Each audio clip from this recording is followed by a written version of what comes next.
could, literally pick up off the shelves. So everybody heard that Ron's into money laundering there, did you? Yeah. Isn't that what you said? Literally, and the drying. I've waited 6 months I'm still waiting for my stove, and I ordered it in November.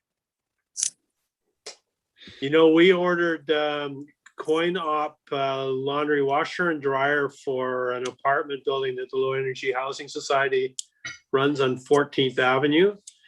And we ordered and paid for it from Costa in Nanaimo probably a couple of months ago, and it was supposed to have been installed by now. And now we got word from them, they do not, due to supply issues, know when or if they'll be able to supply them, period. Ooh. It's the same thing with bicycles. You can't buy a bicycle in this world right now because there's a lack of supply. Or computer cores or graphics processors.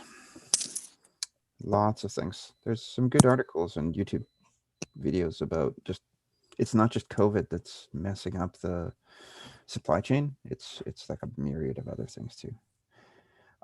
So welcome everyone and welcome back and good afternoon. My name is John Jack. I'm the chair of the Alberta-Clydecourt Regional District.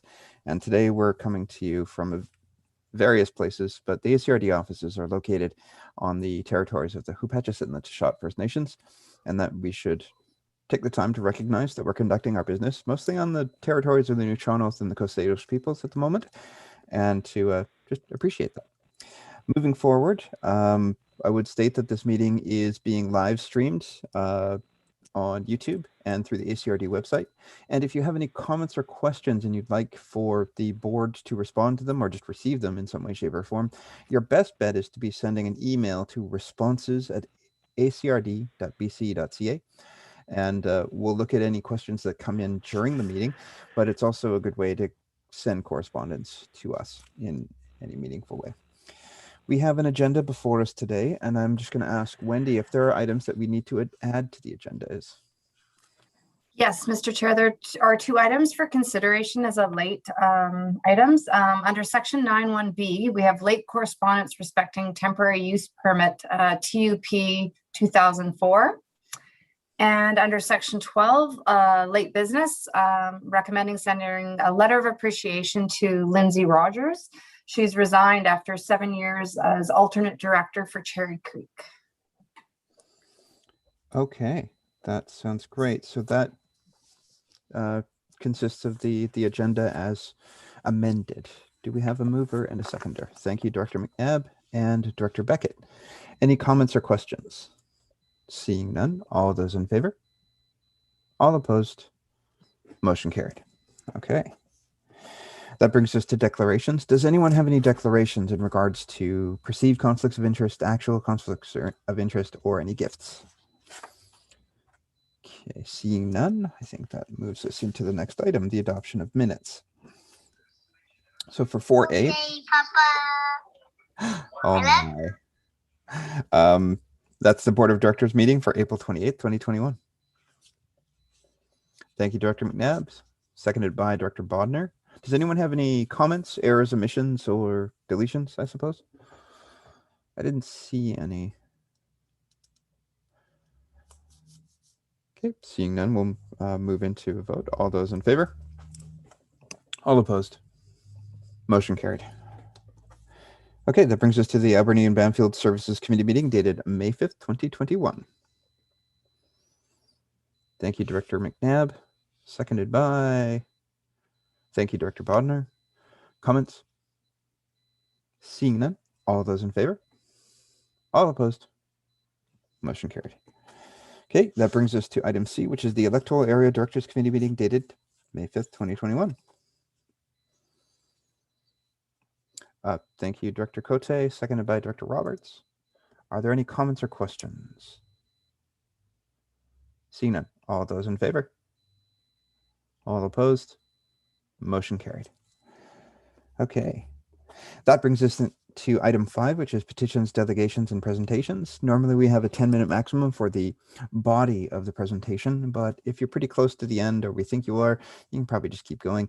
If I ever interrupt you, that's usually to tell you that your time is up. But if you see me holding up 2 fingers or 1 finger, that's me not interrupting, but letting you know how much time you have left. Usually presenters give presentations on Zoom, therefore they're not really able to see the actual cameras. And so with that in mind, I'd like to introduce Inspector Eric Rochette, the CO for the Port Alberni RCMP. So this is our quarterly report. Thank you and welcome. Thank you very much and good afternoon. So I'm not sure if you had the chance to look at the quarterly report. I'm just going to quickly go over some of the stats, and then I'm going to make some comments in regards of the impact of COVID on the detachment, and as well as I'm going to briefly discuss the seasonal policing money and what we've asked for and what we may get. So the first quarter, which is January until March of 2021, for the regional district, we received 346 calls for service. The total number of criminal offenses did go down by 10% compared to the same quarter last year. Violent crime was down by 33%. And the property crime is down by 27%. So you'll see all the numbers, except I think one, have all gone down, some quite significantly. So you break it down. So as far as violent crime, and then I'm comparing 2020 to 2021 in first quarter. Violent crime, which is include assaults, sexual assaults, assault causing bodily harm, etc. We went from 15 to 10 calls for service. Property crime did go down as well, 33 to 24. The one stat that did go up, it's other criminal code, which I'll talk about a bit later, 9 to 17 calls. Drug offenses stayed at 1. And for a total criminal code, calls was 52 compared to 58 same quarter last year. Criminal traffic, which is traffic offenses being charged under the criminal code, we went from 8 to 7. So if we break it down a little bit for violent crime, assaults, we went from 9 to 5. And out of those 5 assaults, 4 of them were domestic related, so domestic violence calls. If you look at domestic violence, like I mentioned, we had 4 compared to last quarter, which was quarter last year was 5, so it did go down slightly. Assault with weapon, we had 1. Harassment did go from 0 to 2. When we talk about harassment, is we break it down in 2, which is criminal harassment, which is known as stalking, and the other. So I got some. Yeah, Kel, if you could mute. Thank you. Thank you. And for the other harassment is harassment, obscene phone calls, or harassing communications. Usually it's related to unwanted text or phone calls. We've received 1 complaint previous quarter. We have 0 for robbery. Sex offenses, which includes sexual interference, sexual assault. We did go from 2 to 1. Uttering threats, 4 to 2. Now breaking down the other categories, property crime. The number are quite low. Auto theft is 1. We had 1 same quarter last year. Bike theft, we had 1. For break and enters business, we've had 4 in 2020 for 1 this year. Break and enter for residents, we had 1 this year again. And break and enter other, which usually shed, we only had 1 again. So for the same quarter last year, we've had a total of 7, and this quarter we had 3. So reduced by like over 50%. Mischiefs to property, which is vandalism. Numbers are basically the same, 9 compared to 8 this year. Theft is 5, just like the same as last year. We've had 0 shoplifting, 0 possession of stolen property, and theft from vehicles did go from 8 to 0, which is quite great actually. Other criminal code, that's the only statistic that did go up.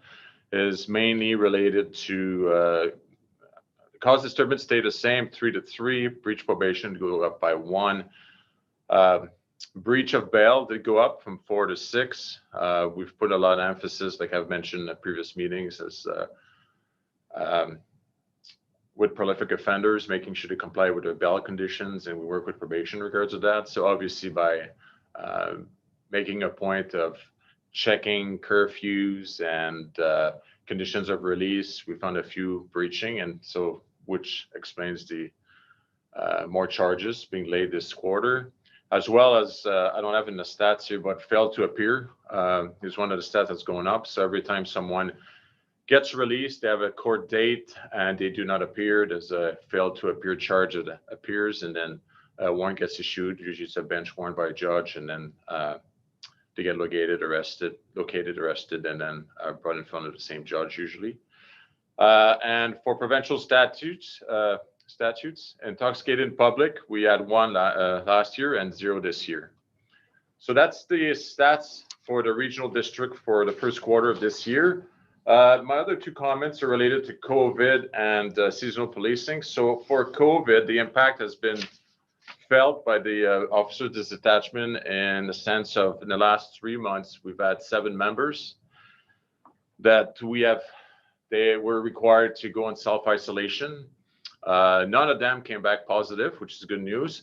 But unfortunately, if they're deemed a high risk by the health authority, they do have to self-isolate for 14 days. So we've had 7 members. Usually we've had an incident where it was 3 officers at the same time. The decision made by the health authority is related to time of contact, if it's close proximity, if it's confined space. Sometimes if there's like spitting and yelling, that kind of event. Usually all the officers do wear a mask. Sometimes it's not always possible when it's a dynamic situation, but that explains the fairly low number of 7. Obviously, it still had an impact on the detachment because it's difficult to backfill. I don't get extra members. If I need to backfill, I try to get members to work in overtime, which is not always possible. As far as seasonal policing, so every year in the early spring, I always send a request to get seasonal policing money, which is there to cover expenses related to extra, usually for this region, we look at extra boat patrols and extra traffic enforcement patrols and shifts. The money is always helpful because obviously, especially in the summer months, we're quite busy and it's difficult for the members to be, they're usually just being reactive as far as just attending calls for service. There's not a lot of downtime to do proactive enforcement. With seasonal policing money, what we can do is we set up shifts that are specific to a project. So when we look at traffic enforcement, I know there's been complaint about people speeding on Beaver Creek Road or ATVs on Cherry Creek behind the golf course or dirt bikes. So once I should know in the next couple of weeks the exact amount, and then we can set up a schedule. And what we do is then we pick an officer that can focus on those issues. And so we can have an officer that we have a traffic enforcement shift schedule for Saturday during a long weekend, a 3-day weekend, that can spend a few hours on Beaver Creek Road and then go to Cherry Creek and then go to River Road and just to kind of move around and have a presence. For boat patrols, we're going to do like we historically have done here. So we're going to mainly do Sprott Lake. We're going to have some patrols scheduled for the inlet as well. And we're looking at Great Central Lake as well. We had something scheduled a few weeks ago around Easter with conservation, and but unfortunately with the new regulations around COVID, we didn't feel that would be appropriate to have officers in such a confined space on a boat from different agencies that don't really from the same bubble. So we postponed that. So hopefully, then I know that for the Victoria Day weekend, we're going to have a shift set up for the Saturday for traffic enforcement. And at the same time, it's the National Impaired Enforcement Day. So it's all going to be linked together. And I haven't had a chance to speak with the officer that's been designated for the actual shift, but I'll make sure that, like I previously mentioned, that he spends some time on some of the roads that we've received complaints, especially when it comes to the regional district. I don't know if there's any questions or concerns or anything I can elaborate on and or clarify. Feel free.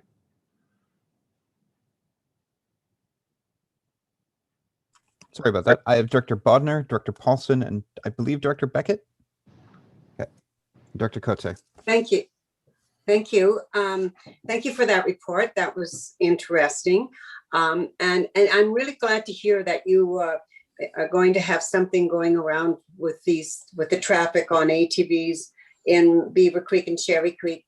I have had a new complaint that has come out from the people who live out on Mozart Road, which is it's a gravel road out there, and they have sent in a formal complaint to Stefan Yancey at Ministry of Transportation regarding a number of things. But regarding for police control, I'm wondering if you could also put that in as to policing Mozart Road, because the ATVs are coming through there, a public access that comes in from the end of Moore Road onto Nixon, and they cut across over to Mozart. And lots of times there's kids with no helmets and then dust is flying.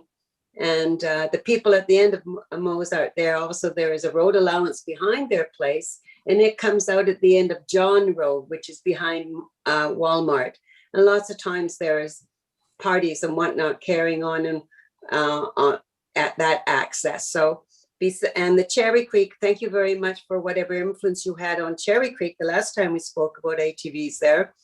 There was a small cement block put there, but it was removed and the ATVs are at it again. So thank you very much for your concern and diligence. I know your staff is cut pretty thin and you do what you can. No, thank you very much. Yes, for I'll make sure to note, I made some notation here, and I'll advise the members that are going to be working those shifts to keep an eye on Mozart as well. As far as the Cherry Creek Road at the end of the road, yeah, I noticed. I try to go there probably once a day just to drive around, and I know it's kind of a on and off issue as far as like they put barricades and then they just remove them or push them aside, and then we call the regional district and then they put them back. So it's a bit of back and forth, but we're trying to make sure our presence kind of, especially during the day, long week, especially that, we're going to try to at least alleviate or reduce that issue. It would be good if we could get a huge cement block at the end of Cherry Creek, because it's really very popular. Absolutely. Okay. Thank you. Thank you. And next up, I have Directors Paulson, Beckett, and Cote. Did I miss anyone? Okay, thank you. Director Paulson, please go ahead. Thanks for your report, Inspector. You reported to council recently as well. And what I find in these two reports is the downward trend is so encouraging. And this might be an opportunity for you to toot your own horn a bit.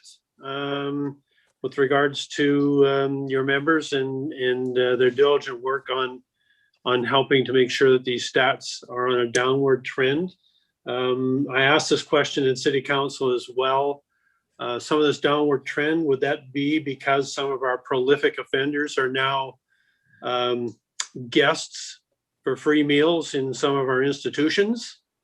And the second part just jumped into my head, and I know this takes up resources and stuff, but maybe you could, I know you can't talk about the cases, but maybe you could just comment a bit about the stress on resources. We have 2 homicide investigations going on in our community, and maybe you could talk about staff resources and stuff that that are needed in those cases, not to talk about the cases, but just the added stress that puts on. Yeah, so absolutely. So obviously, 1 homicide is a lot of work when you put 2 within 5 weeks. So our plainclothes unit, which is 8 to 10 officers, are almost 100% engaged with those 2 homicides, which unfortunately put on the back burner some other important investigations as well. And as well as, there's certain aspect of what they deal with, like when we look at sex assault and domestic violence, that we really want to make sure those investigations are still moving forward. What was quite helpful, I have to say, and for the second homicide is we got assistance from the Vancouver Island Major Crime Unit from Victoria that did agree to come up for 4 days, which they brought up 4 really experienced homicide investigators. So, and as well as their actually inspector in charge of that team came up for one night, and we met the second day. And so that's been really, really helpful. Moved a lot of tasks forward. I won't expand much on that, but absolutely it does put a lot of pressure on the detachment because as well as, like I mentioned earlier, there's a lot of other high-level investigations on the go that you can probably put on the side for a week or 2, but they still move forward. I know the victims, the families still want to see things happening. I think there's an understanding, sometimes outside pressures, but I want to make sure that, and always kind of when I meet with the teams, just to reinforce that we need to make sure that we try to set up our planning to make sure all those investigations do move forward. And, there's other aspects too that are challenging, especially with the new, the new technology and court requirements and disclosure and lab tests and all that high-tech investigative aspect of what we do. What used to take a month now takes 4 or 5 months. And, we just try to educate the public. There's certain expectations that are not always realistic as far as, especially when you look at timeline. And that's always why I reinforce with the members here, like try to explain to the victims, to the families, like, we'll get there, but it may be delayed. It may take a little bit longer than expected, but I know we will get there. Thank you. I think I'd just like to underline my appreciation for the prolific offenders strategy. And I know that that's had an even greater impact on the city of Port Alberni, but those kind of positive impacts just affect everyone, right? So that's great. Next up, I have Dr. Beckett. Here, Jack, and good afternoon, Inspector. I represent the Bamfield area, and at a recent community affairs meeting, which is a group of volunteers, there was lots of discussion and recognizing there's lots of new folks actually moving into Bamfield. There were questions about the policing in general. How often do you visit? What are your plans? Does visitation by a member relate to population size? Just a lot of really good questions around the future and where we're going. And I think the bulk of residents actually appreciate when we have a member in our community. So the question is there someone from your office that could perhaps put together a short presentation, which might include a little bit of data, and do a short presentation at one of our monthly community affairs meetings? It might be helpful to provide the information and answer some of the questions. As I said, you're well appreciated in our community, and moving forward, we'd love to see more of you there. No, absolutely. We could totally put something together. I'll make sure I'll talk to Sergeant PD on here, and maybe we get in touch with you and kind of organize a timeline for that. As far as like going down to Bamfield, unfortunately, we're more reactive than proactive, which I would prefer to be a little bit more proactive. But so we don't get a lot of calls for service to Bamfield, which is a good thing. But usually we have 1 or 2 members from the Indigenous policing section that do go down to Anakla, and they go all the way to Bamfield to drive around a little bit. They try to do it once a week. It's not always possible. The other part is we work quite closely with West Coast Marine section. So a lot of time you'll see officers there. They're probably from West Coast Marine unit more than Port Alberni detachment, especially in the summer.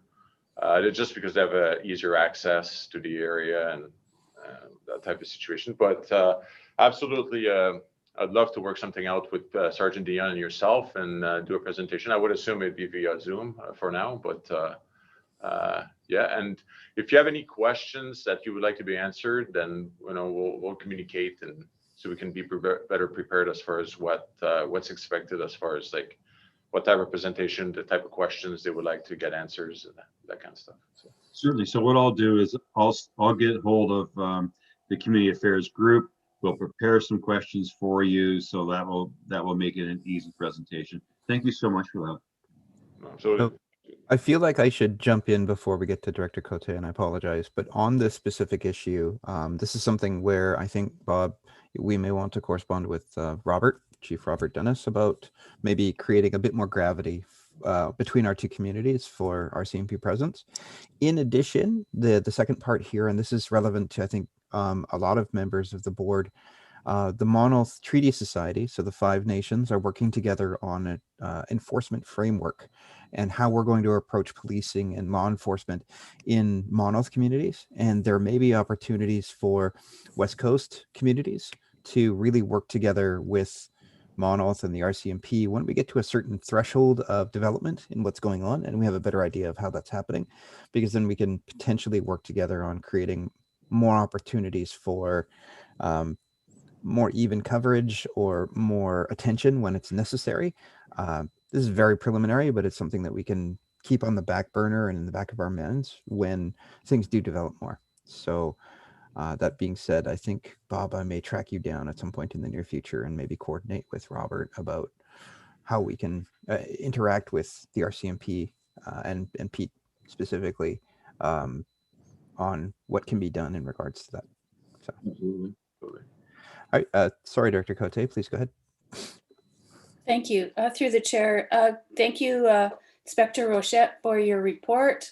It's always nice to hear from you. I just want to ask if there is going to be any patrols for Sprout Lake and Great Central Lake. And I have a couple of other questions. You mentioned that you're doing asking for seasonal boat enforcement patrol. So do you have plans already for attending Sprout Lake on the water or Great Central Lake? Yes, so we're going to do patrols for both lakes. I'm not exactly sure of how many, just because I don't know the actual dollar value of the money we're going to get for seasonal policing. But I would assume it's going to be quite similar as last year.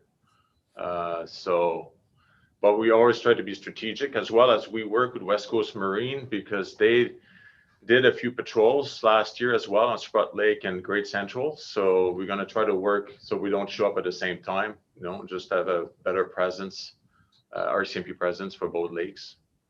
So I'm not sure if you're aware that the regional district has the Sprout Lake Marine Patrol, and we'd really like them to work closely with the RCMP, because they are our eyes and ears at the boat launch. And they'll be able to identify if there's any problems that are coming. And hopefully RCMP can help to respond out on the lake. I also am interested to know, because of COVID, is our local detachment having any calls out to any large gatherings, or have we issued any fines regarding COVID gatherings? Well, one thing I have to say in regards of large gathering for COVID, like, it's been extremely minimal for us as far as requests for calls for service. We've had a few calls related to, American plates or vehicles from Alberta kind of thing. Top of my head, as far as large gathering, I recall one in the last year, basically. So people have been pretty compliant in regards to when it comes to that.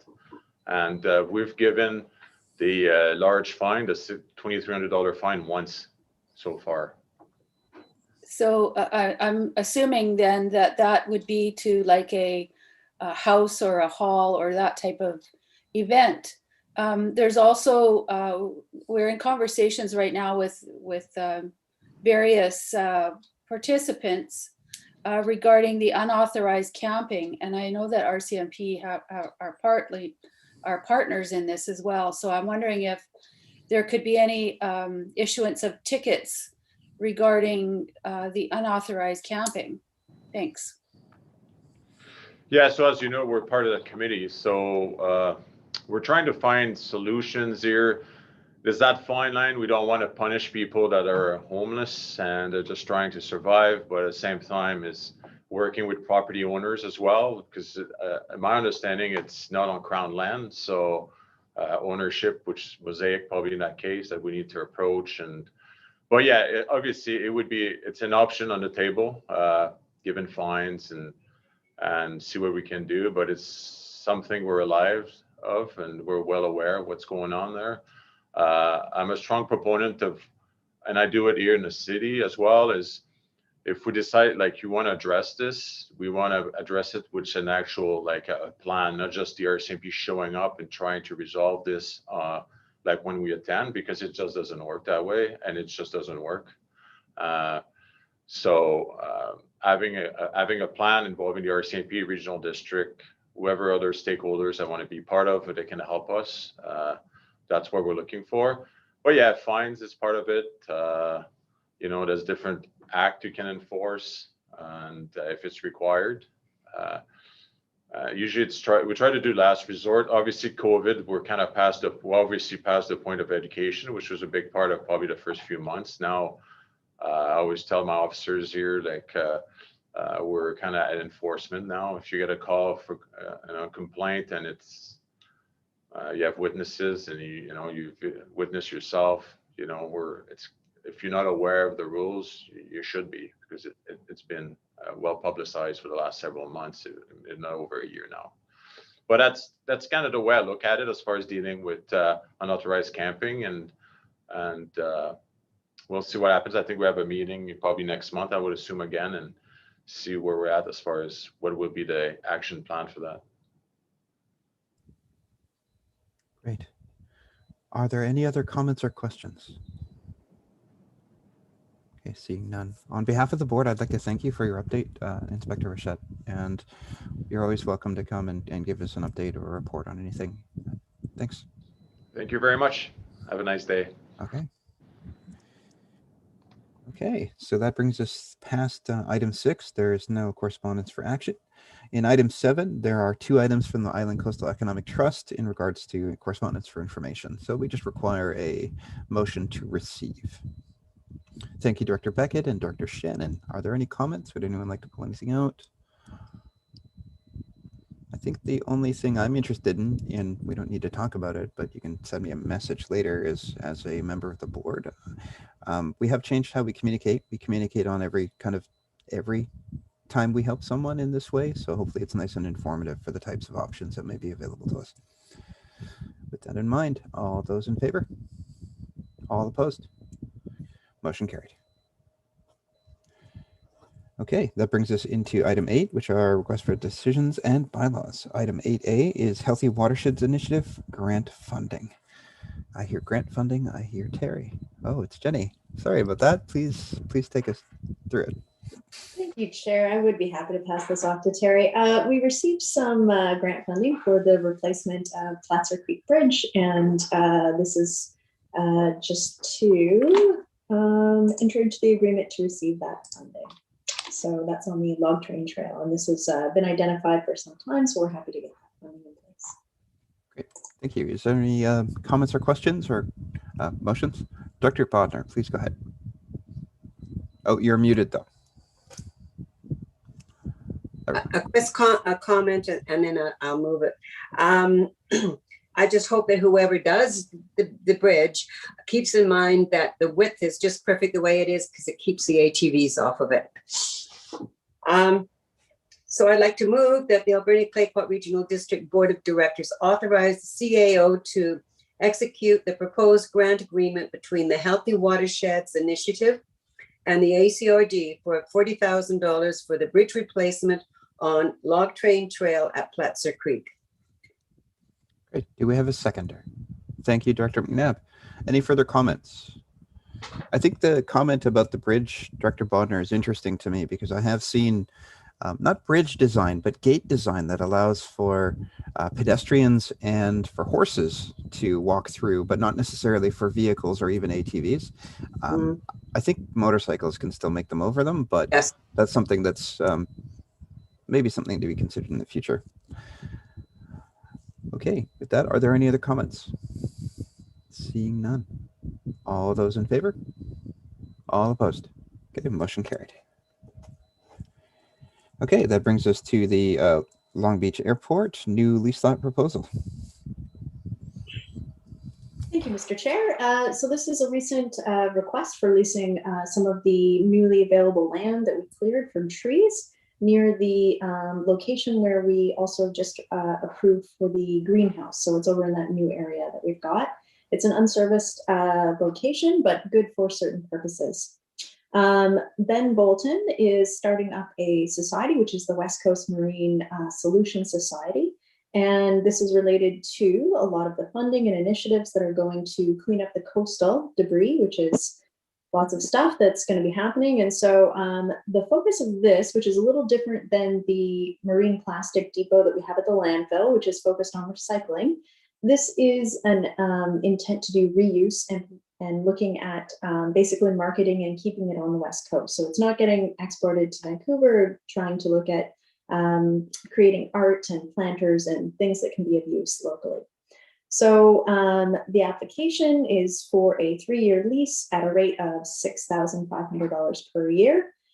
We haven't done a recent market assessment, but when we compare this to our current lease rates, which we have recently looked at, this is a very fair market value for the land that's being proposed. Ben is also requested to do a delegation at the upcoming West Coast Committee meeting, but he wasn't able to make it for this. Director Roberts? Yeah, I don't know if there's any other comments to be made, but I would like to make that recommendation. All right, thank you. Do we have a seconder? Thank you, Director Steer. Any further comments? I'm actually quite interested in I might sit in on the presentation in the future if possible, because the use of ocean plastics recycling is something that seems like there's a good future on. So I may just ex officio sit in on that. So with that, any further comments? Okay, all in favor? All opposed? Okay, motion carried. Thank you. Okay, that brings us to item C, which is bylaw R 1029-4, amendment to the Alberni Valley landfill tipping fee and regulation amendment. Let's go ahead. Thank you, Mr. Chair. This is to do some updates for our rates. We needed to establish the organics tipping rate. So we're finishing the upgrades at the Alberni Valley landfill, and we're going to have areas for the trucks, the split trucks to come and tip both recycling as well as organics. As we previously looked at financially, we've got a $115 proposed organic tipping rate that will cover the cost for our rate at the organics processing facility, which is $80 per ton, located on the other side of Port Alberni. So it'll be $80 a ton, plus we aren't sure what the transportation costs are, but we know that we'll be able to cover it within that and have available funds for administration costs. We had, when we brought this to the Alberni Valley Banfield Committee, we had talked about doing a flat rate for small buckets, like a 20-liter bucket. And there was a lot of discussion about that, just with what rate is appropriate in order to encourage diversion. And so staff are basically taking that back and looking at that in more detail before we bring that forward again. So currently we're just looking to set the per ton tipping fee rate for the city trucks. And then as well, since we're doing a bylaw update, we wanted to look at the asbestos rate. Specifically, we have one individual who made a formal request to the committee to consider reducing it. And we reviewed the rate and feel that a $25 per ton minimum rate is appropriate. It's not going to change the tipping rate, but just the minimum charge so that people with very small volumes can just pay $25. And we think that's a better fit. And then the other one was the commercial mixed recycling and cardboard rate, which is currently not cost recovery. And so we've asked to raise that rate. And those 3 changes were supported by the committee. And so we drafted the bylaw and are asking for adoption of the bylaw today. Great, thank you. Are there any comments or questions, or we can start in on the motions as well? Thank you, Director Cote. Please go ahead. Thank you. Just want to mention again that I still am receiving calls regarding the 2-bag limit. And, I propose that, a change could be made possibly to 1 bag of $4 and 2 of $6. Then it's still an incentive for people to try and bring 2 bags to have $1 off on their second bag. But I just wanted to make sure that that was also captured today. And I'm ready to make the first motion that the Alberni Clayoquot Regional District Board of Directors give first reading to bylaw R1029-4 Alberni Valley Tipping Fees and Regulation Amendment bylaw number R1029-4 2021. Thank you. Thank you, Director Cote. Thank you, Director Paulson. A second. I note that you're unmuted, Director McNabb. Did you have a comment? Yes, just with regards to the 115 a ton. I'm just thinking, like, for the city, why wouldn't they just directly drop it at the recycler? Excellent question. And so in order to, there's a few issues with this. It's very logistical. Because the trucks are going to be split and we're going to be having one material, which would be organics, and the other side, which would be garbage or recycling. When they come, we don't want them driving across town with a half filled truck. There's concerns about weight variation. And then also the other thing is that when we tip, we apparently always want to tip the recycling first to keep it clean, or I can't remember which it is, but there's a process in which we want to make sure that we're keeping our recycling clean when we have a mixed recycling organics load. And so we've set it up to be the most versatile as possible and really accommodate the city trucks. It will be easiest for them to have the one-stop shop. And so they can come to the landfill to do waste recycling as well as organics. And in a pinch, they can go direct to Earthland and Sea and tip just the organics portion, but the other side of their load would then still have to go to the landfill. Any further comments or questions? Okay, from now on, we can just say second reading, third reading, adoption. Director Roberts, go ahead. Through the chair to Ms. Brunn. I noticed that under the recyclable materials, you have gypsum. Is there any differentiation from gypsum prior to 1990 when there was an issue with contamination by asbestos? And I noticed there was a $25 charge, I think was probably involving an additional charge, perhaps of involving materials with asbestos in it. And just your comments on that. Thank you. Through the chair. So we have 2 different rates. One is the drywall rate, and we actually, regardless of whether it's old, sort of pre-1990 or might contain asbestos, we still have the, the fixed, so we call it sort of, actually, I should be clear about this. Asbestos containing materials, even if they are drywall, have to be landfilled. And so we charge the asbestos rate for that. It's double bagged, it goes through the process. With the gypsum, we still have a 2 system for that. And when you come to the landfill, it sort of depends if it's been stamped. We can accept dirty, we call it dirty gypsum drywall, and then clean drywall. And I'd have to pull out the specifics of that, to be honest, on the differentiation, but it does have to do with the age as well as sort of whether it has a certification or not. Thank you. So we have first reading here, moved by Director Cote, seconded by Director Paulson. Did you have further comment, Director Cote? Please go ahead. I'll move second reading. Oh, we haven't done first. We haven't finished it yet. Oh, but yeah, sorry. we'll get there. Okay, all those in favor? All opposed? Yeah, motion carried. And now, Director Cote, first reading or second reading? I'll move second reading. Thank you. Thank you, Director Paulson. Okay, comments? Seeing none, all those in favor? Motion carried. And third reading. Move third reading. Thank you, Director Cote. Seconded by Director Beckett. All those in favor? All opposed? Yep, motion carried. And adoption. I believe. Move adoption. Thank you, Director Cote. Seconded by Director Roberts. Comments? Seeing none. All those in favor? Motion carried. Okay. That was the shortest Section 8 we've had in quite a while, I think. Okay, next up is items 9.1. 9.1A is a development variance permit. Oh, hi, Alex. Please go ahead. Thank you, Chair Jack. Good afternoon. So the first application we have before you is a development variance application to reduce the front yard setback from 50 feet to 25 feet on a property at 7194 Mackenzie Road in the Beaver Creek area. This would be to accommodate the placement of a new mobile home. Neighboring property owners and residents were notified, and one letter of support was received from the neighboring property owner. Happy to answer any questions.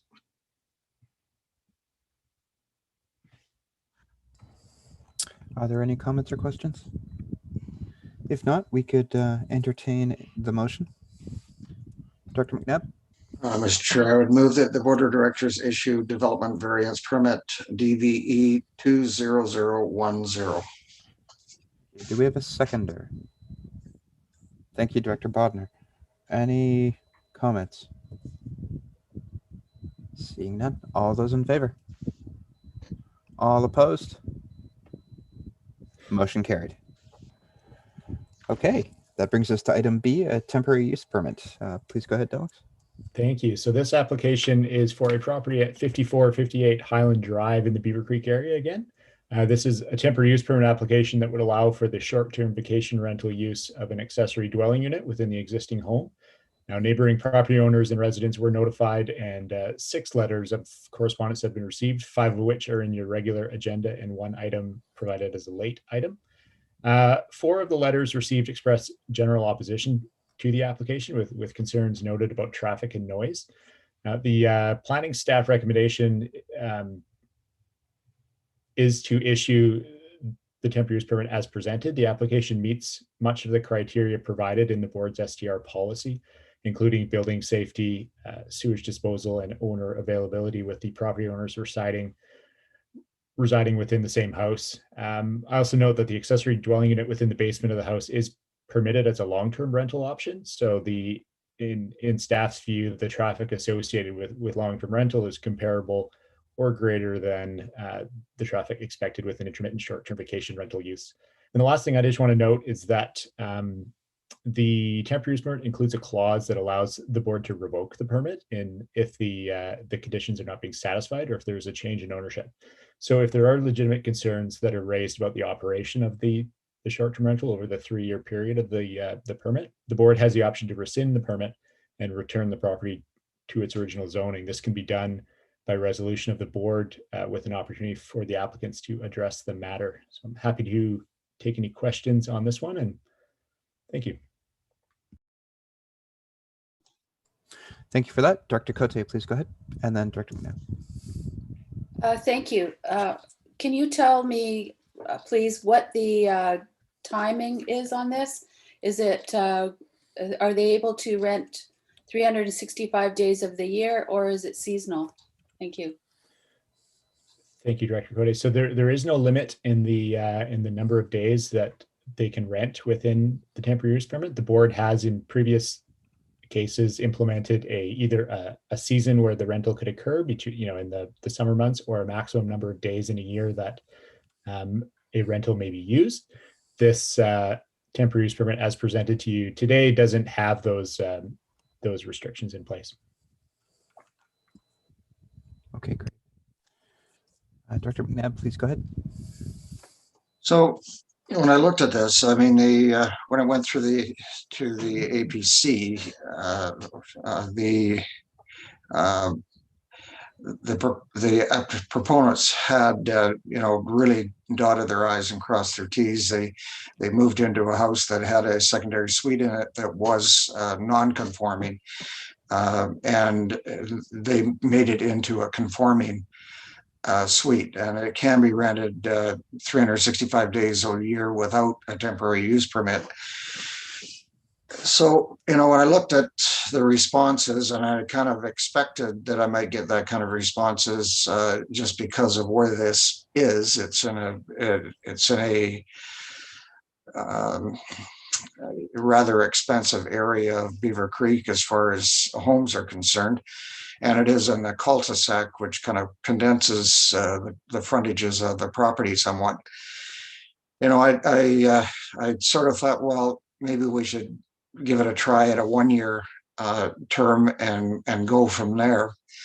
But you know, the further communication via email from the proponent that said that they had actually gone out and discussed again with the neighbors, and I gave them assurance that that they would be running it without effect to the neighborhood. You know, give me some confidence in it. And then talking to staff with regards to what do we do if this doesn't work and what are our tools. Actually, it's far better than if it was actually zoned to be, you know, a temporary, like an Airbnb or something, which we don't have zoning for yet, but I'm suspecting we're going to have in the future. I mean, if it was actually zoned that way, we would have a bit of a difficult problem mitigating any problem. With the temporary use permit, you know, one board meeting, we could fix a problem. With these individuals running it, it's in their basement, not a separate building. I have full confidence that they're going to operate it in a way that's going to be conducive to their neighborhood. So I would move that we issue the 3-year temporary use permit TUP 20004. Thank you, Director McNabb. Do we have a seconder? Thank you, Director Roberts. Do you have a comment? Please go ahead. Yes, through the chair to Mr. Dyer. I note that Mackenzie Road is where the location of the subject property is sort of at a dead end. Is there an easement through 7226 for the continuation of Mackenzie Road? So I just want to clarify that this application for the temporary use permits on Highland Drive, the variance application was on Mackenzie Road. Okay. So this one, Highland Drive, is a dead end road. There is a large parcel you can see on the north end of Highland Drive, but that is unconstructed right now. So that road does dead end about 4 properties past this one on Highland. Okay. Thank you for that. All right. That brings us to Director Cote. Thank you. Slightly off topic, but it is part of the topic. With COVID, we have had a number of temporary use permits already issued, but with COVID restrictions, we've asked them to not operate. Will there be any way to extend those temporary use permits longer than the 3 and 3 years? So to like add the COVID time to the end of it, or or something. Okay. Yeah, so staff are looking at options for that. We do recognize that, you know, we've issued temporary use permits where people have had a whole year and more now where they haven't had the ability to rent. I will note that we do include a clause in the temporary use permits as well that the rental of a unit must comply with all provincial health orders. So if there is an order that would, you know, restrict travel, then you know it must comply with that. At this point, don't have an easy answer for that, because we do have a limit to 3 years for a temporary use permit, and that's provided by the Local Government Act. And then we have the ability to extend that for an additional 3 years. You know, if we hear of any opportunity from the province to relax that 3-year window, then we'll definitely take advantage of it. But at this point, I think the board has the power to extend permits within the framework that's allowed in the Act. Hopefully that answers your question. Mike, I note that you turned your video on. No, that's all good. Okay. Okay, Director Shannon, please go ahead. Thank you. I just had a question for staff. I see in the letter that the proponents wrote to their neighbors that they note on their third bullet on the second page that they don't intend to rent the suite out on a full-time basis, as their insurance only allows for it to be occupied a certain number of days per year. Did they specify how many days that was? They haven't, no. Okay, thank you. Thank you. Okay. Any further comments? Okay, seeing none. So the way that I wrote it down, I saw Dr. McNabb moved and then Dr. Roberts seconded, but also commented. Is that okay? Yeah. Okay. So with that in mind, if there are no further comments, all those in favor? All opposed? Okay, motion carried. Okay. Thanks, Alex. I think that brings us into the housing needs report. Just an update. Is that you as well? Yes, please. Thank you. Please, Scott. So the last report we have for you is a staff report which provides an update on the ongoing housing needs report project throughout the region. ACRD staff led by Amy Anaka have been working on housing needs assessments for the 6 electoral areas and the 4 Manulth Treaty First Nations with consultants and with staff from those organizations. So the memo is provided as a status update for each of those assessments, and we look forward to bringing forward draft reports for the board's consideration in the coming months as some of the reports are starting to wrap up. So happy to answer any questions about these housing needs reports.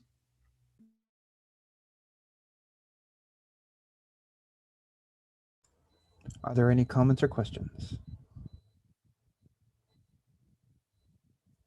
I think my only update, or not update, but feedback is I appreciate the report in the mid area. So that's keeping us up to date on how that's going will be really useful in moving ahead. So I'm wondering if we have, Director Cote, please go ahead. Thanks. Just like to say that Amy's been doing a lot of this work and she's done a wonderful job. I think that reaching out in today's COVID world is not an easy thing to do, but she's got quite a bit of good response from the communities. So please pass along our thanks to her for coordinating all of this. Thanks. Will do. Thank you very much, Director Cote. Okay. Would anyone like to move that the memorandum be received? Thank you, Director Beckett, seconded by Director Roberts. Dr. Shannon, do you have a question or are you just seconding? Yeah, okay. With that in mind, all those in favor? All opposed? Motion carried. Okay. That brings us to staff updates. So Mr. Starrett, if you're online, please take us through the EOS update. Good afternoon. The EOC update for today, and these numbers will be yesterday's numbers as they're presented. Provincially, there were 515 new COVID cases, and for a total of 6,020 active cases provincially. 426 people are hospitalized, 141 of them in ICU. Island Health region, there were 20 new cases yesterday, 211 active cases, and 88 of those are active in the Central Island. That being said, cases continue a downward trend in Island Health, which is good. For immunizations, 2.2 million vaccines have been administered in BC, or better than that now. On Island Health, we're close to 380,000 cases for 48.6% of the population immunized, which is really good. Registrations are down to 18 years plus, and anyone 36 years or older can book their appointments right now. No local numbers to update. The hospital meeting won't be till next week. They're every 2 weeks now. Meeting with the fire chiefs for the local departments last week, and they've telling me that pretty much all of their members, save a couple for each department, have been immunized, and we're good that way. So we're really happy with that. And then just a reminder that the travel prohibition is still in place until the 25th, and that even those that have been immunized should practice good, pardon me, continue to follow the guidelines as they've been presented. Other than that, that's all I've got. Anyone has any questions? Thank you for that. Director Paulson, please go ahead. the stats on the numbers that have been vaccinated already, but I'm just wondering if you have any information or feedback on whether it's status quo on the application of the second vaccination, or if there's just no information available at this point. I'm looking for my second. Yeah, I did some research this morning and there's no information out there other than they'll contact you when they're ready.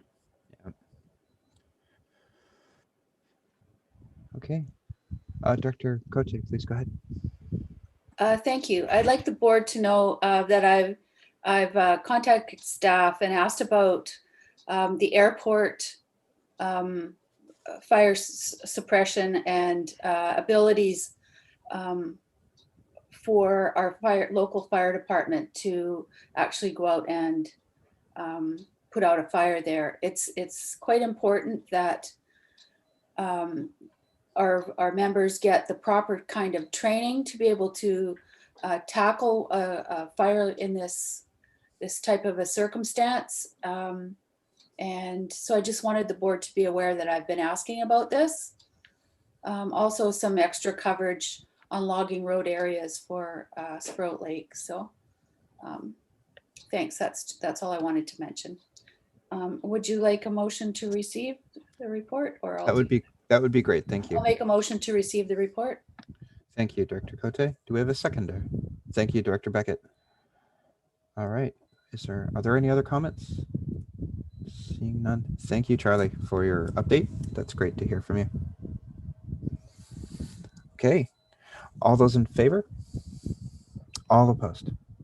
And motion carried.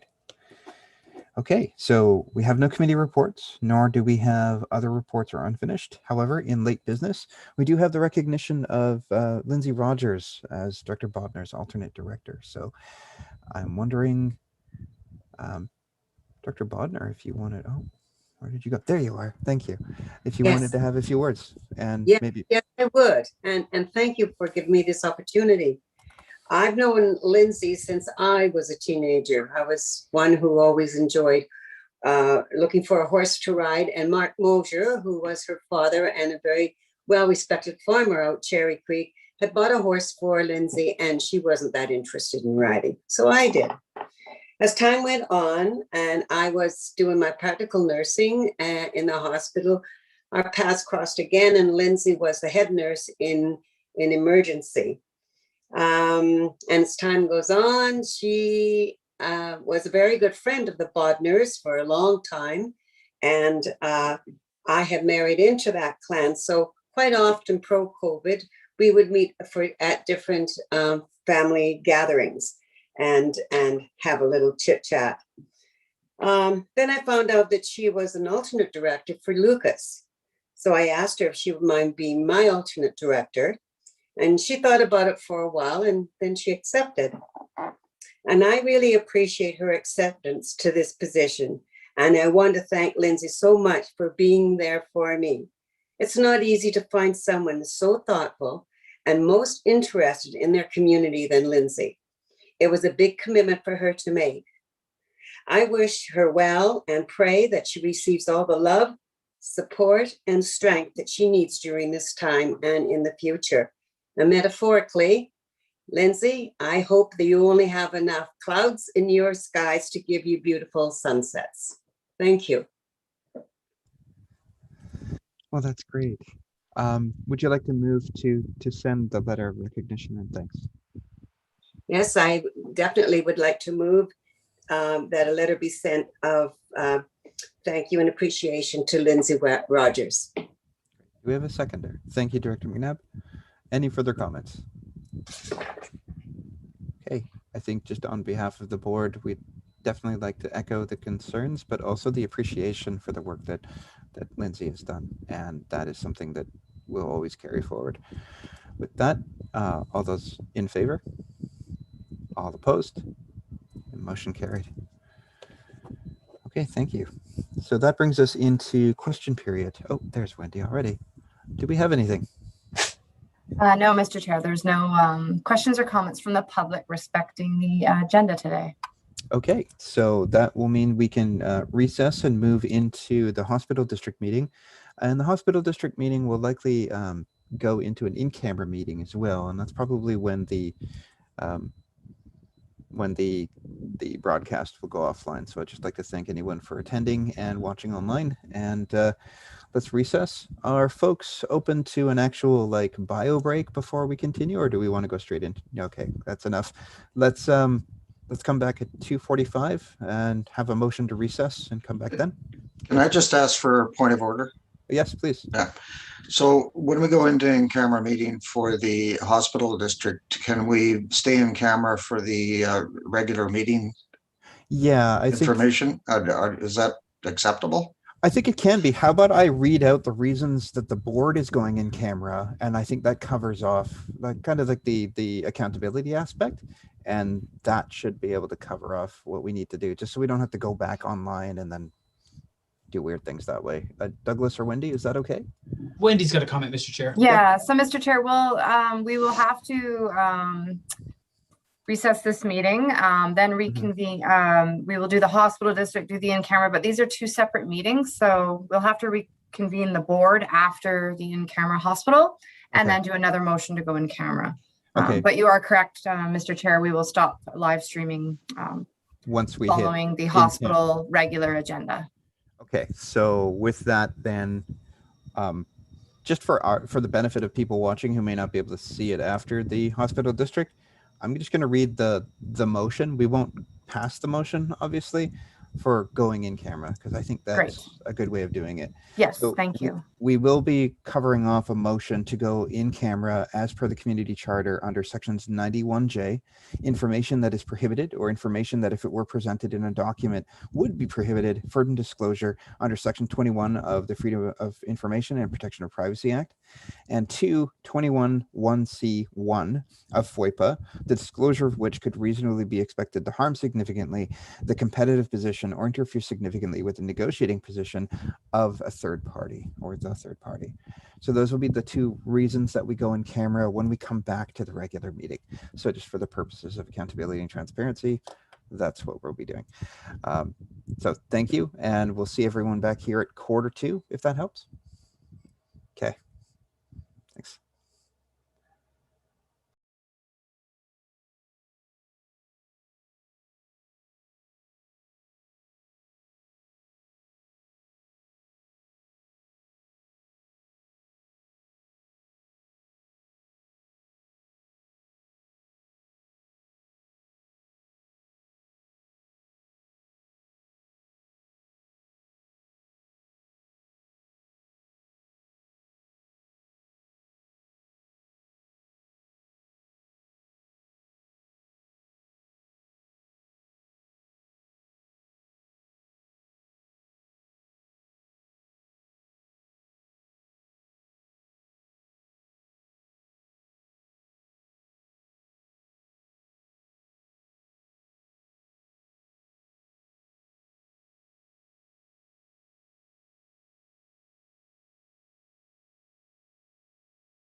John, how have you been?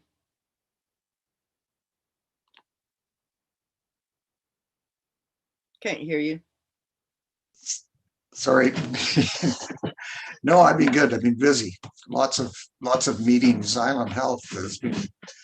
We've had just a real variety of capital meetings and all kinds of other stuff, and they're much more open than they have been in the past years. So I'm hearing that. I'm hearing yeah, that, and yeah. that can be a good thing. Yeah.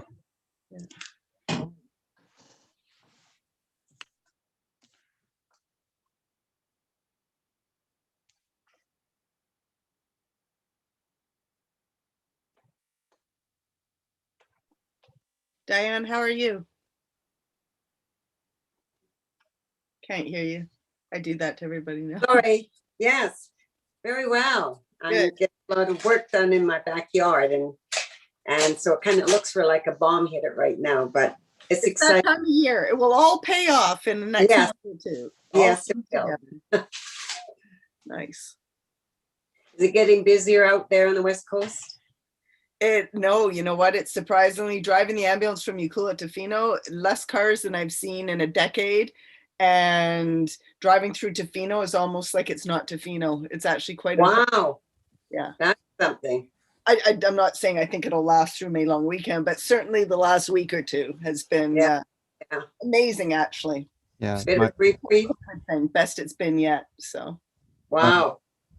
We've noticed like just not nearly as much through traffic through the Coombs Junction and that sort of thing either, as well as just like Red Trevor and Parksville Beach and all that kind of stuff too. And so I think May long will test us. So we'll see how that goes. But I am wondering what it's like for townies. How are you guys loving it? I would assume having tourist beaches to yourself like Chesterman or that sort of thing or beyond would be kind of takes you back in the way back machine. Yeah. How it felt, 30 years ago. And part of you's got to wish that it was still that way.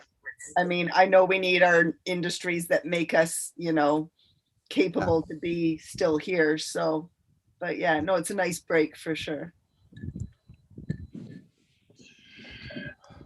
Summer's coming. I won't be long for these sweaters of mine. I'm going to have to tough it out and just wear pull the Japanese businessman and just wear like a short sleeve with a tie or something. So okay, a couple of minutes left. It's not up to me. Jack, your wife is expecting soon? Me? Yes. Oh, we have a 10-month. Sorry. Yeah, we have a 10-month-old now. Oh, wow. He just started crawling. Wow. He pulled himself up in his playpen for the first time, so he's standing there all rickety. He's so top heavy though. It's funny. Is that Brother Bear? Yeah, that's Brother Bear. He's we thought he was just gonna be a butt scooter up until he started walking, but I think something kind of crystallized in his mind. He's like, well, I guess I got to get around because everyone carried him. Even my 5-year-old daughter would help him and carry him around, right? So I think he knew that things were coming to him anyway, so there's less incentive to be vocal, move around, all that kind of stuff. But now it's interesting, so I think he's just going to charge ahead. So you're going to have your hands full. Oh, I already have, so it's going to be interesting to see what a boy does to the alchemy of children, right? So yeah. Everything in your household will have to be moved up higher one level now. Yeah, or just remove everything and bring it downstairs in boxes, which is what we've been doing, as you can see. So, yeah. It's, don't ever expect your tools to be where you put them. Oh, yeah. That's another rule of boys. No, well, my 5-year-old daughter is just getting into my brushes and modeling equipment and my scissors especially. So I'll find things that she shouldn't have in her bed because that's her safe space, right? And it's like, you shouldn't have a covered X-Acto knife in your bed. You leave it out once and suddenly she's using it and looking at it. She didn't take it out of the case, but I'm like, oh, that could have been bad. So I lock those things up, but I have seen a lot of my brushes being used for makeup actually instead of the acrylic paint it's meant for. So it's just a good excuse to get more at that point. Enjoy your time. It goes by fast. The days are long, years are short. So So, Dr. Jack, are we in the hospital? Like, are we out of our regular meeting? I think I forgot to actually hold the vote, although it was moved and seconded, I believe. So we could do that, I think. So I didn't actually write down who moved, so maybe we'll redo it. Could we have a motion to recess into? Thank you, Director Roberts, seconded by Director Cole. All those in favor? Motion carried. Okay. Please go ahead, Director McNabb. Good afternoon. I'd like to call the meeting of the Alberni Clayoquot District Hospital District meeting to order, and recognize that we are on the meeting in Port Alberni on the traditional territories of the Hipetchezet and Tishat, and we have First Nations in many other areas that are to be respected. And I'd like to ask for an approval of the agenda, please. We got Director Roberts and Director Beckett. All in favor? Oh, sorry, anybody want to add anything? Oh, so we're in favor. We got the in favor. An adoption of the minutes of April 14th, 2021. John, so moved. And the seconder? Are there any errors or omissions in there? All good? All in favor? Carried. And correspondence from the town of View Royal regarding requests for authority and training for hospital security staff. I don't know, Douglas, did you want to comment on that at all? Well, Mr. Chair, we haven't gone through the stage of researching with Island Health, for example, how plausible this would be, et cetera. On the surface, it seems like a great discussion in that if RCMP officers could be free to do other things and people could be trained in the combination of healthcare with respect to mental illness, if that's the type of calls that they're focusing on, as well as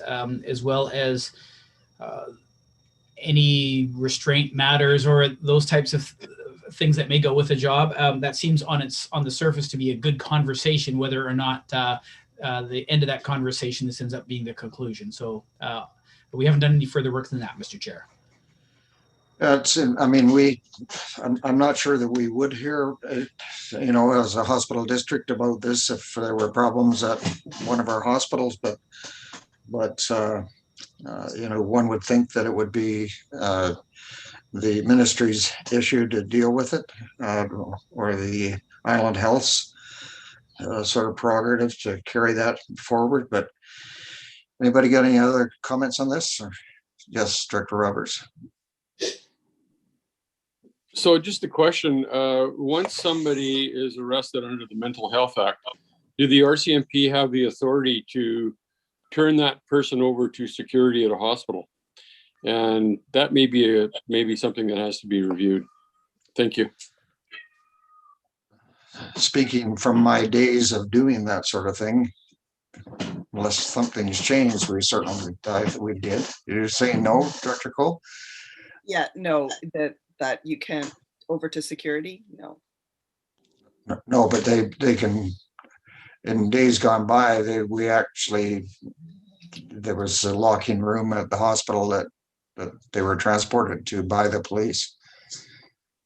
So there is no room at the hospital that is one of those safe rooms at Tofino General, that there's one of those safe rooms you can talk to. So I know that if somebody is sectioned under the Mental Health Act with the RCMP, then that is removing their decision whether they get to go to the hospital or not. But that there is no actual place at Tofino General, at least, for them to be held. Interesting. Okay, I'm not sure what we want to do with this other than receive it. Director Jack? Yeah, I'll just move to receive. Okay, and a seconder? Everybody. Director Cote. Any other comments? Okay, all in favor? Receiving? Carried. So revisions to the Hospital District Act. Douglas has just been training for this question like for a month. Mr. Chair, what I want to suggest, I mean, subject to the any conversation the board would like to have, but bumping this letter to the next agenda. There's a number of matters that we think will actually help bring this issue to life a little bit more in the coming days and weeks. And so unless there's any specific questions, that's our recommendation at this time, Mr. Chair, is just not to consider the letter immediately, but bump it for a month at least. So just to say that this has been a topic of discussion in several different meetings that I've been at with Island Health and others, and you know, it seems to be something that's going to require more than just one letter. But so if somebody would like to either discuss this now or move that we move it to our next piece of our agenda, then we'll go from there. Director Cote. Thank you. I'm not quite sure why we would be pushing it off and not sending the letter now.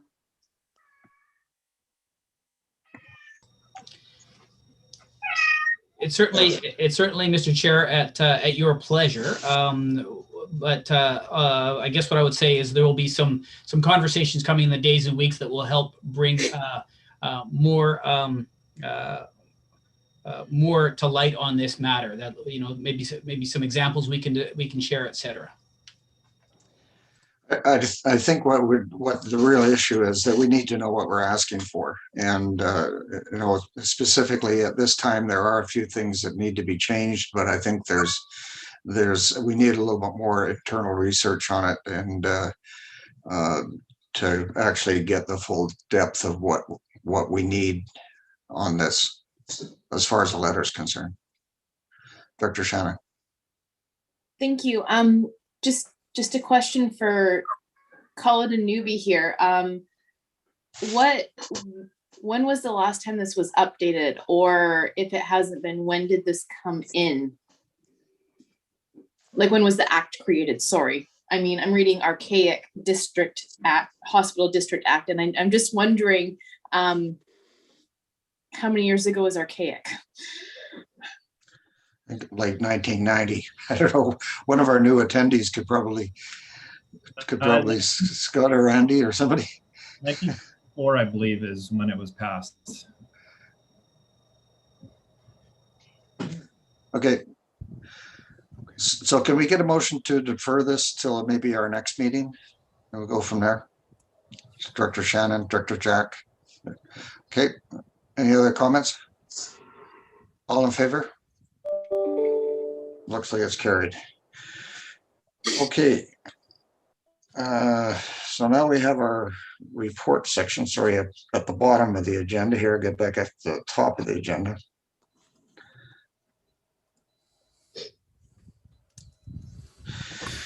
Banfield Health Center. Thank you, Mr. Chair. Our new nurse, we have an additional nurse now, Miss Amy Hollings. Will be taking over and working with Heather Peterson, and then a third relief nurse will be joining during the heavy lift during the summer months when all the tourists arrive. And the only other thing to report is that the health center did 30 additional vaccines in late April to essentially finish off inoculating Banfield, and of course Inocula was done earlier, so we're in really good shape there. Thank you, sir.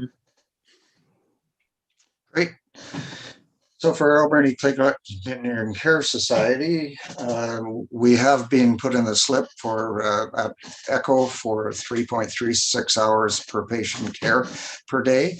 That presents some of its own challenges, and they're going to have to kind of work their way through that and see if we can apply the necessary nursing staff in order to make this all work. Looks like we're going to need 6 to 8 new nurses in order to fulfill that mandate. Also, the single site order continues to be problematic for Fir Park and ECHO. I mean, they're basically attached buildings, and trying to backfill and other things, especially getting into time periods of holidays and whatnot, is highly problematic. And hopefully that mandate will be lightened up in the next few weeks, perhaps after the 24th. And we've got 90% of the staff, over 90% vaccinated, so that the safety level is better. And hopefully that's going to change. And we have West Coast Native Health Care Society, Director Cote. Thank you. No real report, but I know that we are moving forward with the housing. So keep your eyes open for new news on that coming shortly, I believe. We haven't really had any meetings. We've had one AGM last year, but haven't had meetings because of COVID, and they're not doing Zoom. Thanks. Ron, I'm sorry, did you have anything else on Fir Park ECHO? No, I think you had it covered off, John. Just maybe one positive sidelight is visitation to residents has progressed. The only thing that that was mentioned by the executive director was when you check in at the front door, you're supposed to go from the front door to whoever you're visiting, but it's such a social place that people are being stopped in the hallways and chatting and so on. But I think it's been healthy for our residents to be able to have personal contact with family and friends and that sort of thing. So that's just a positive thing moving forward. And Tofino General Hospital, Dr. Steer. Thank you, Chair. Yeah, just a few things on updates on the hospital. One of the interesting things, once again, you've heard the story over and over, but we're facing quite significant housing challenges. We had recruited a new physician to Tofino, but they had to decline because there was no housing. Not only was there none to purchase, there was no rental that was available for them. So we have lost a physician coming to our community for that reason. Also on the same topic, 2 nurses are leaving the community because their accommodation is no longer available to them, and they have not been able to secure any further accommodation. So it's led to some conversations internally with around how BHA must start. They have to really start looking at the housing situation and some form of regional housing strategy. It's become abundantly clear that we cannot do this alone, and we need that support. And it's over and over again, as I'm sure you've heard many times now.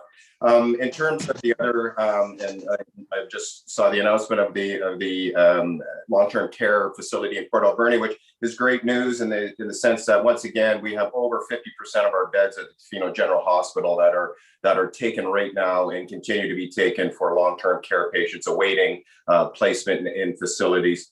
In terms of the facility itself, the renovations in the trauma room are just about complete and hopefully will be done before the long weekend.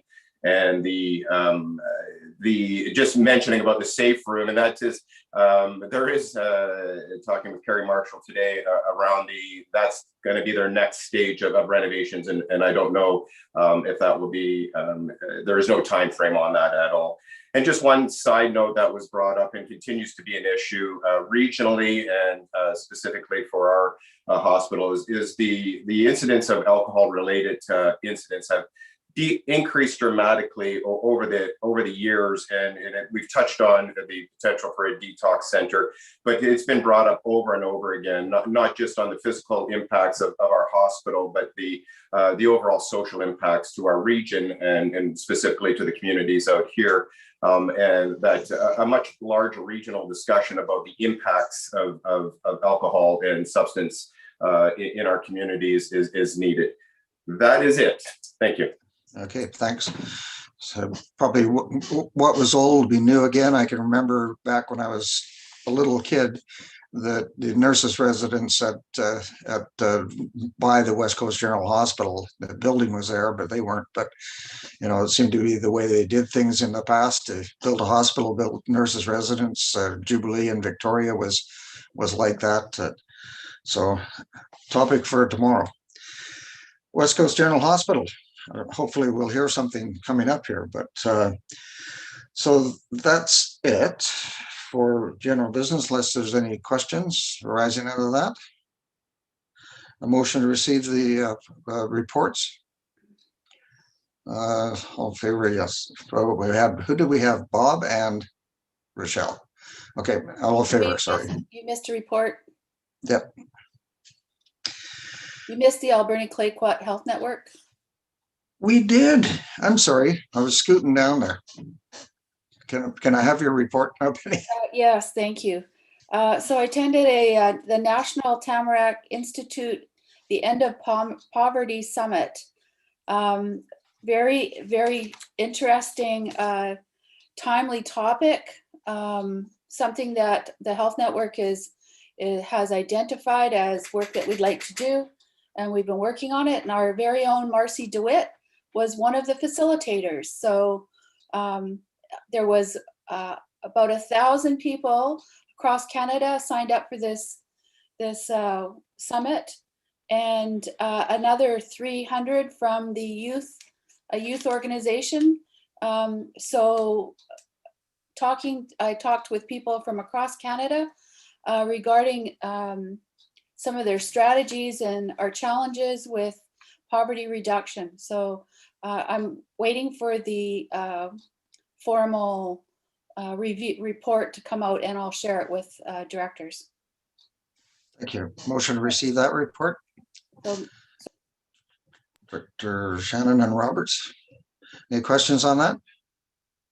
All in favor? Carried. So we got any questions from the public, Wendy?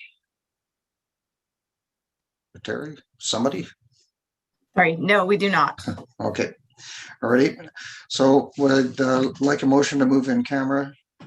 Motion to close the meeting to the public as per the community charter section 90.1K, negotiations and related discussions respecting the proposed provision of a regional district service that are in their preliminary stages, and that, if in the view of the board, could reasonably be expected to harm the interest of the regional district if they're held in public. Somebody move that first. Director Shannon and Director Cole. And all in favor?